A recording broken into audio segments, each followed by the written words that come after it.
are readers.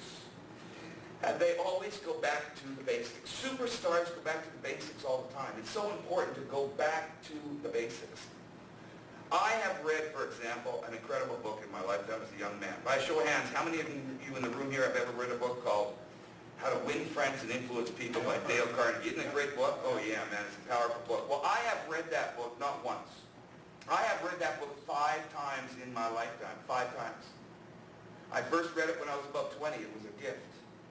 Second time I read it was when I was about 25, 5 years after I first read it. I read it again at 30 and maybe at 35.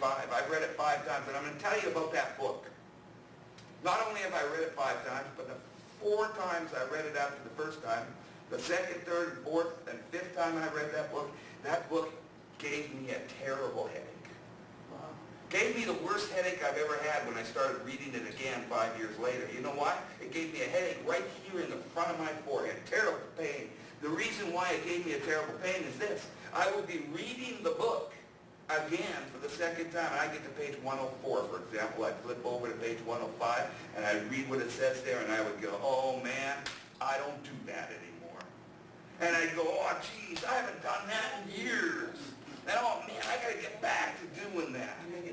You're going to get a headache. I'm getting a headache because that's what that book will do for you. When you go back and read a book again, you refocus on what got you to where you were. You know, professional salespeople are like professional athletes. They truly are. They always go back to the basics. You know where I was in August? And in August, a while back, I was in Southern California. And I was in Oxnard, California, and actually got lost. Great things can happen to you when you get lost. I was trying to find my way back to the 101 freeway. Now, I was driving down this road, and I came around a corner, and I saw a giant residence inn, Marriott Residence Inn there. And beside this Marriott Residence Inn, there was this giant field. And in the middle of this field, there was some tarped area. And beside the tarped area, there was 2 white semi-trucks glistening in the California sun. And I could see on the side of those trucks, they had a big blue star. And as I got closer, I could read what it said underneath that star, and it said, Dallas Cowboys football. See, I never knew this until then, but the Dallas Cowboys actually hold their training camp in Oxnard, California, to get out of the Texas heat. Now, I'm sitting there, and I stopped at a gas station, and I ran in there as fast as I can, and I said to the guy, I said, is that what I think it is over there? And he goes, oh, you bet, buddy. And I said, no kidding. He goes, uh-huh. And I said, oh, man, can I sneak across the field? Can I go take a peek through the tarp? Will I get in trouble? Will I get arrested? He said, you don't need to do any of that, son. He said, you just park your car there tomorrow morning. Pay $5 for parking. They'll give you a ticket. You can go inside and watch the Dallas Cowboys practice. Now, I am all fired up, man. I called my brother on my cell phone in Vancouver, and I called Daryl, and I said, hey, Daryl, man, guess what I'm going to be doing today? He says, what? I says, I'm going to be going to a football practice. I'm going to go to the Dallas Cowboys camp. I'm going to be the first person in the United States of America to ever see an NFL scrimmage. I'm so jacked up. You know how pumped up I am? I ran down to Walmart, and I bought myself a Cowboys hat, and I'm not even a Cowboy fan. So I go racing down there at 8 o'clock in the morning. I'm an hour early. I sit myself down. I got my lunch. I got my little cooler with my sodas. And at 9 o'clock sharp, the Dallas Cowboys came running on that field. And they got as close to me as you are. And I'm looking at these guys, and I'm thinking to myself, my gosh, look at them. They are the best in the world at what they do. They are NFL players. Do you know there's 1,800 players in the NFL? 1,800. Do you know what that means, team? That means that there are 1,800 last cuts.